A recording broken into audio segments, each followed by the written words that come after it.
I've also been tinkering with AI, obviously. I think the background was done with Bing Image Creator, which is relatively new, and the text is done with Stable Diffusion. But yeah, I mean, maybe next year I'll just do the entire talk with AI. That might be nice.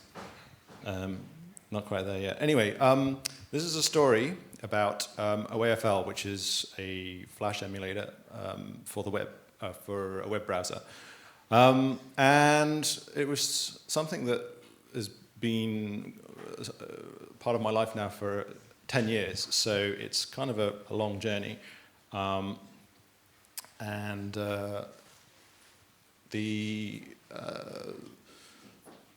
main thing I think I want to have as a takeaway from this is that doing open source is something that we all should do more of.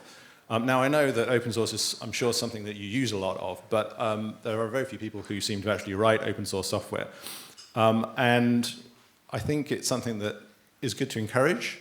It helps you learn. It also helps you reuse stuff that you've created rather than just writing it and then discarding it. And by the process of that, learning and refining and becoming better. And it's something that in some ways is sort of responsible for my career because I've been doing this as an actual job, not just as a side hustle.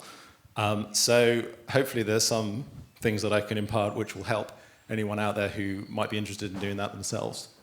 And it's also partly inspired, I think, by a chat I had with James Milner, who I believe is here, last Half Stack last year, about just the nature of how open source can be a job and how it can actually be something that is your main job. And so, yeah, I hope you find it useful. This story starts back in 2013, and back then I was a Flash developer, as a lot of people were. Adobe Flash was essentially the biggest thing on the web for games and interactive sites and all sorts of other things. It was a big deal. It was something which I even wrote books for. So 3D was the sort of stuff that I was known for, and I did literally write the book for 3D in Flash.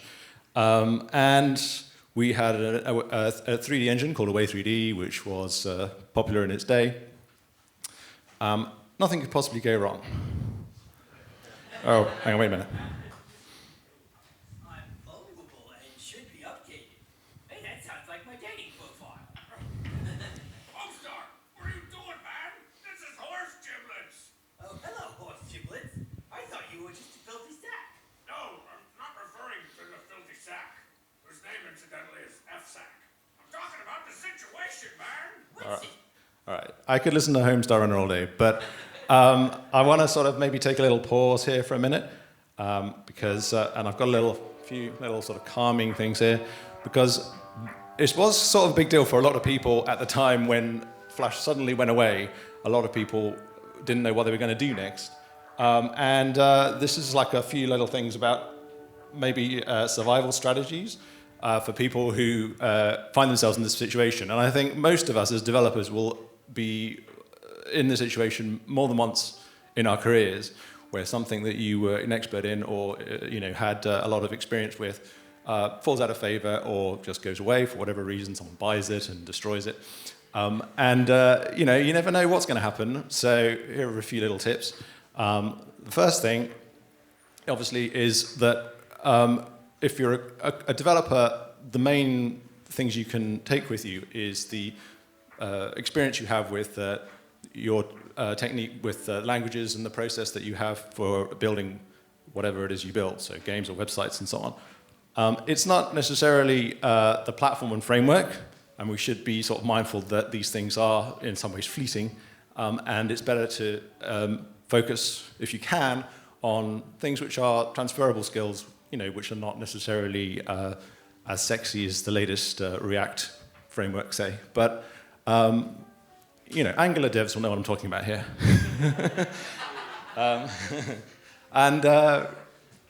The idea of actually being able to take some of this stuff with you is that you can always come back to it. The best thing I've found is in looking through my old stuff actually inspires some new work in whatever I'm working on now. And it's actually quite useful to be able to remix, refine, reuse, and so on. So I started with this library, Away3D, and it was pretty successful. Then in 2013, when all of this kicked off, or it necessarily was a sudden thing, but it was apparent that things weren't going to necessarily go the way everyone had hoped. We started trying to push something called Away3D TypeScript. TypeScript was similar to the language that we developed Away3D in, which is called ActionScript 3, which is what Flash used. And TypeScript was relatively new at that point, so it was a bit of a gamble. Obviously, in hindsight, it was the right move, but we didn't know that at the time. And nobody cared. This was like a new thing. People are siloed in their frameworks in some senses. 3JS was already fairly well established. Babylon.js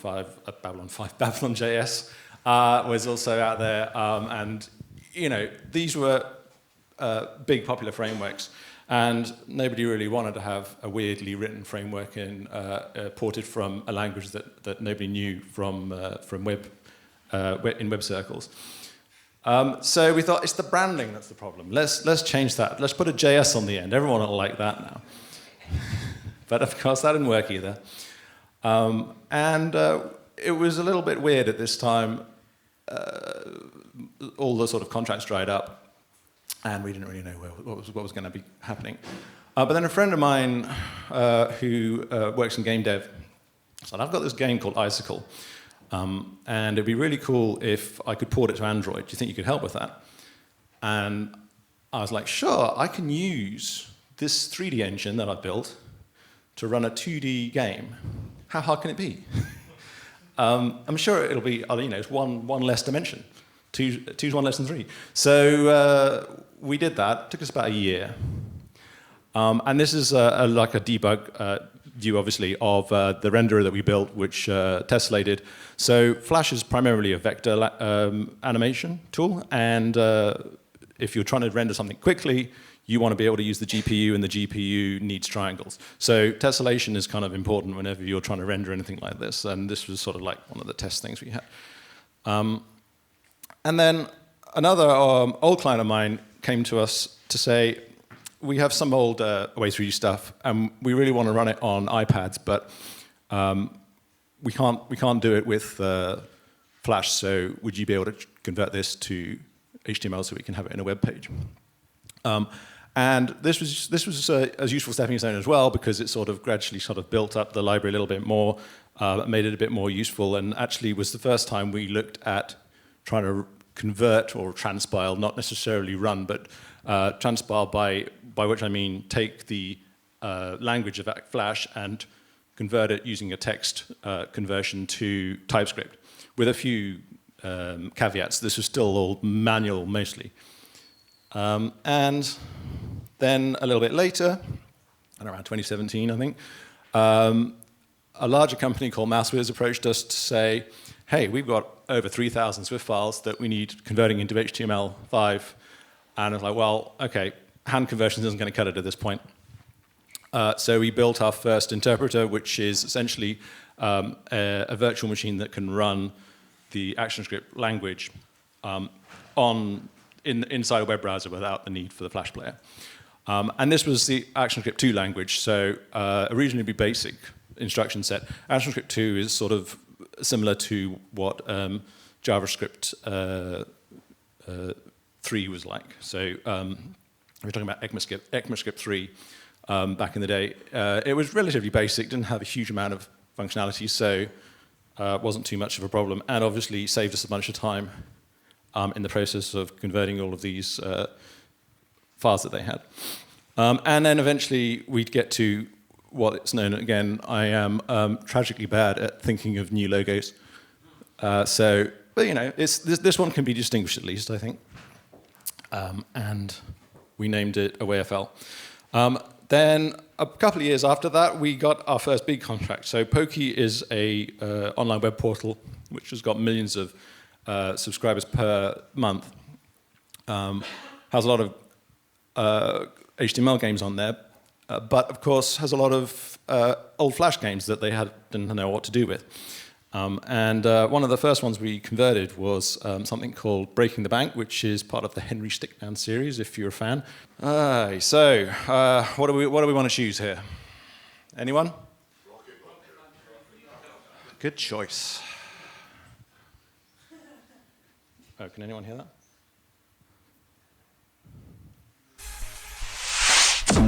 There you go.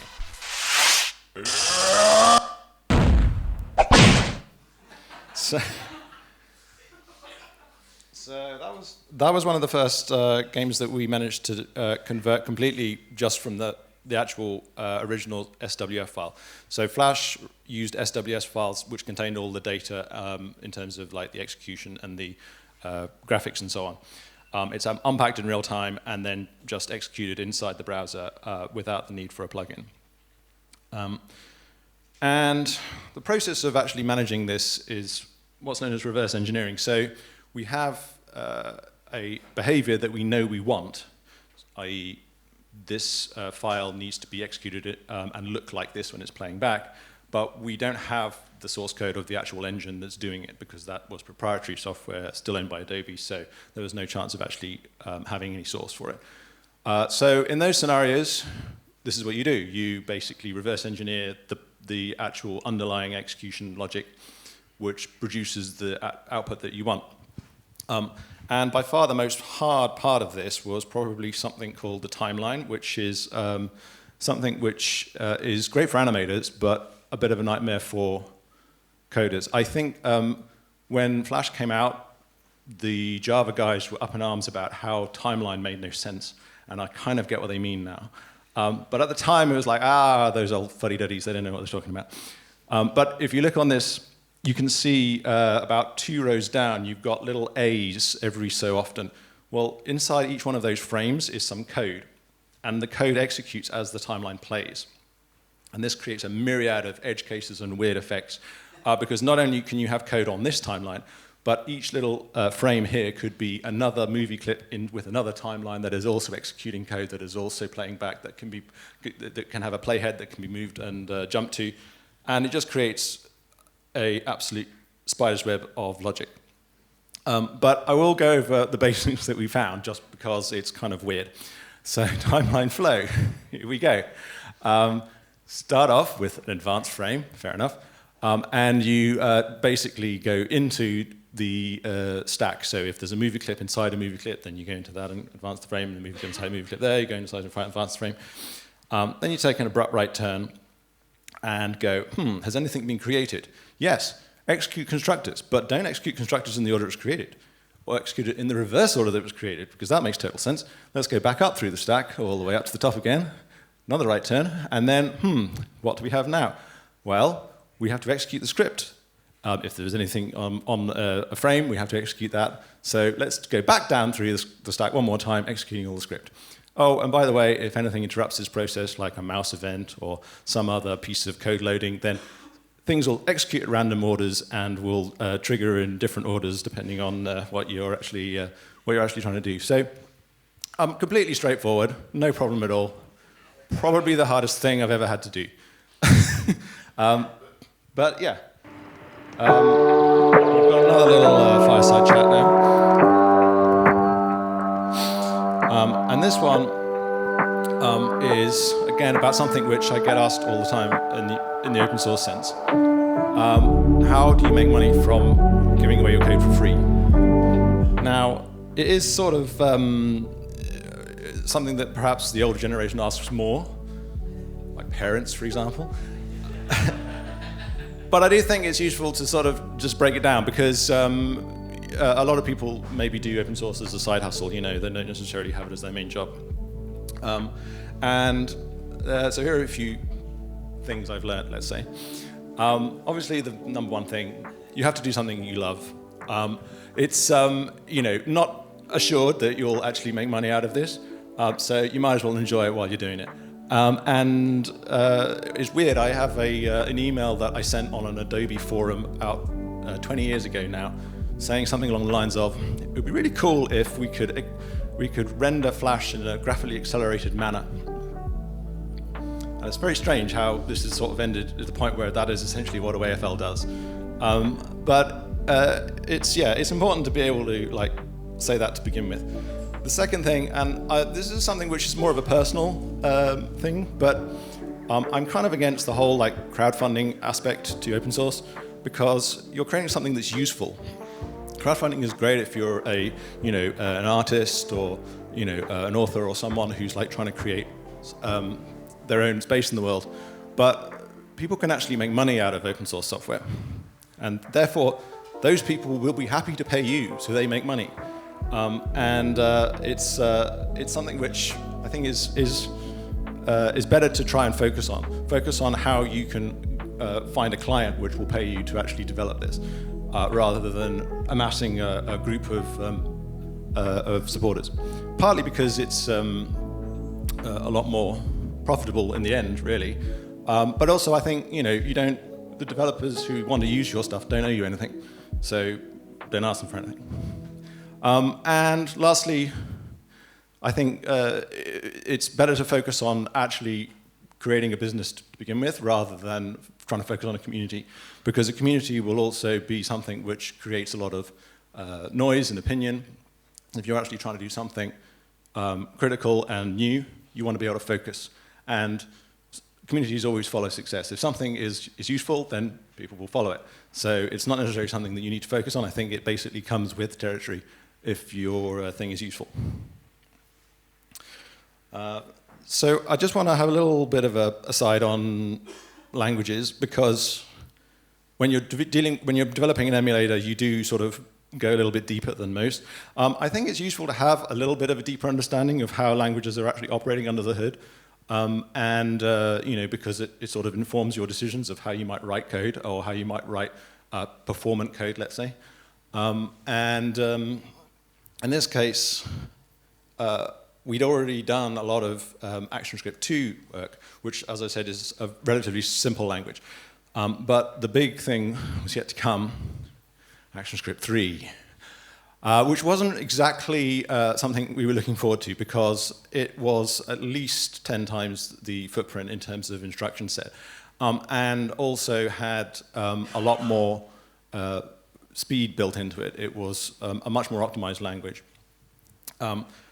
And the reason why it was a lot faster was primarily because it was compiled, which basically means that it's running on hardware rather than just on an interpreted mode where you have a virtual machine which is executing your instructions that you have. Obviously, all languages have some compilation, but you get to a point where you're executing instructions, and you can either do that in what's known as a virtual machine, which basically just takes your instructions and output something to tell the CPU or whatever what to do, or you can compile the language fully down into machine code, which essentially runs on the hardware of the computer, so on the CPU or GPU or whatever. And AS3 was the latter, so it was a lot more of an ask. But it got me thinking about the difference between these. Now, there are a fair amount of languages that I'm sure you all heard of, both of which are interpreted and compiled. The distinction isn't always exact, but Python probably goes in the interpreted camp, as well as Lua, which is something that game developers use all the time for scripting and so on, and AS2. In the compile side, you've got things like C, C++, newer things like Rust and Zig, which I've been investigating actually recently, and is quite a cool little language as a sort of replacement to C. But you can kind of see that on the right, you've got essentially system-based languages, which are used for servers and so on. And on the left, you've got more high-level languages used for front-end and web and so on. And then you've got this middle way. Now, the JIT stands for just-in-time, referring to just-in-time compiled. And what it basically does is it tries to do the best of both worlds.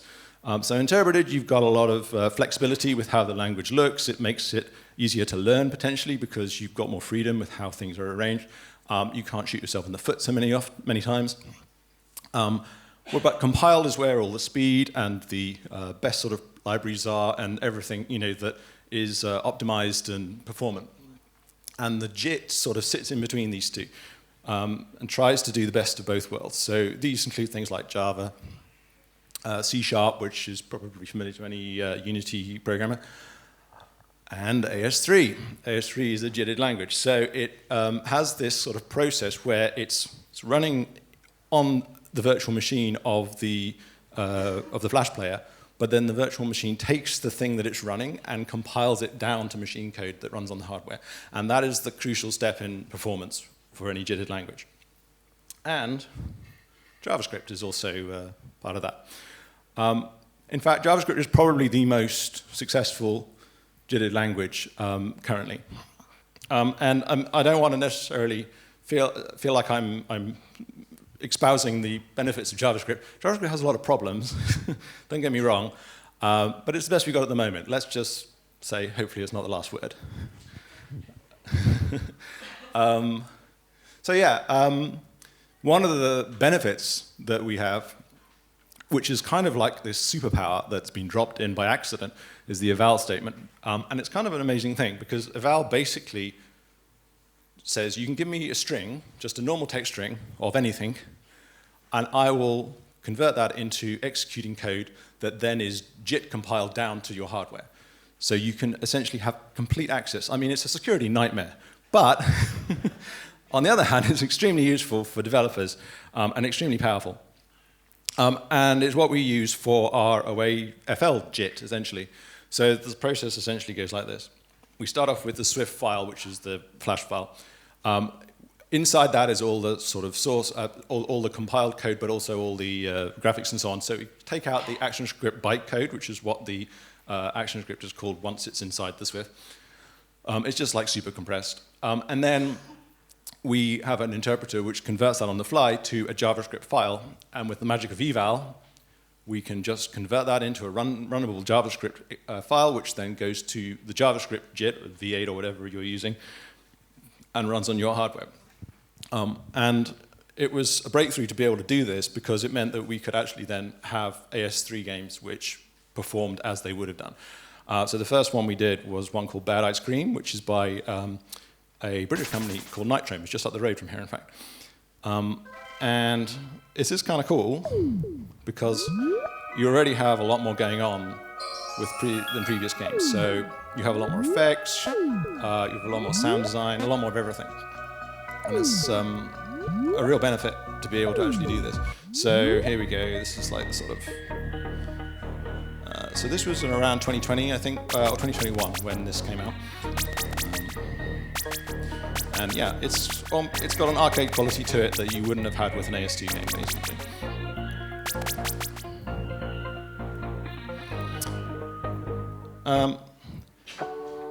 I promise this is the last one of these. So I just want to talk about bugs for a second. This was going to be a whole section, but then I was told I had to cut down my talk. So this is taking out the crucial points. But I quite enjoy solving bugs. It's not something which I've always enjoyed, but it's a little bit of a puzzle, if you're trying to do it right. The main thing I would say for anyone who's having trouble with getting to grips with solving bugs is minimize your test loop. The idea of having to test something that's buried inside some frame or some menu somewhere, and you have to spend like a minute and a half getting to, is just insane. And you have to try and minimize as much as you can of that, because then you minimize the amount of time it takes to retest, which you'll be doing a lot of if it's a hard bug. So Vast, it's an exponential speed up to be able to solve these things. You also have this idea of, well, it works, but I don't know what caused it. I mean, this is where you get the best sort of inline developer comments, for example, on any piece of code that's sort of behaving weirdly. But if you don't actually understand the problem, then you're never going to really get rid of it completely. And fixing is essentially finding the problem as it occurred in the first place and resolving that, rather than just patching it so that it works in the way that you expect.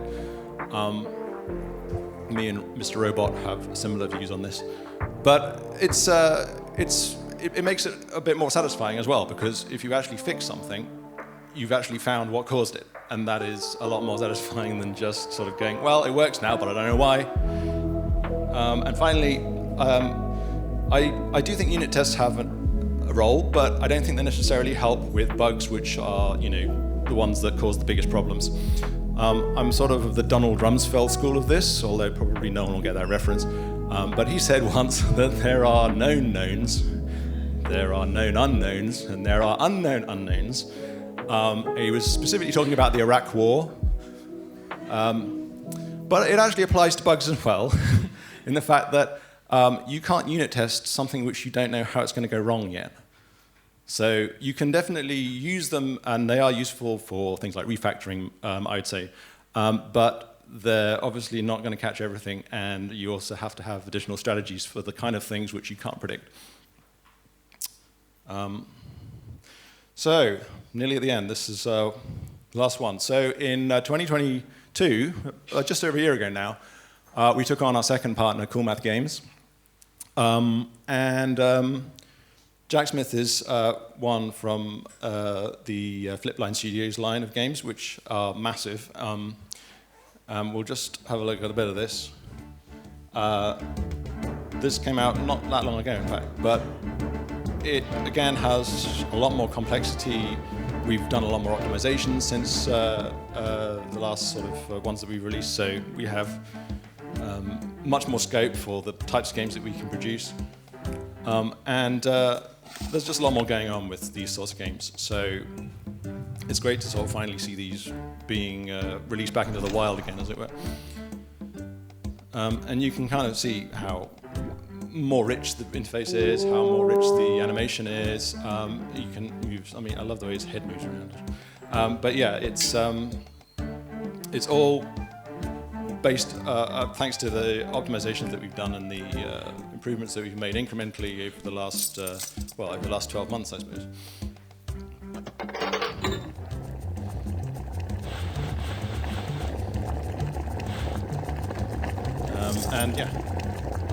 So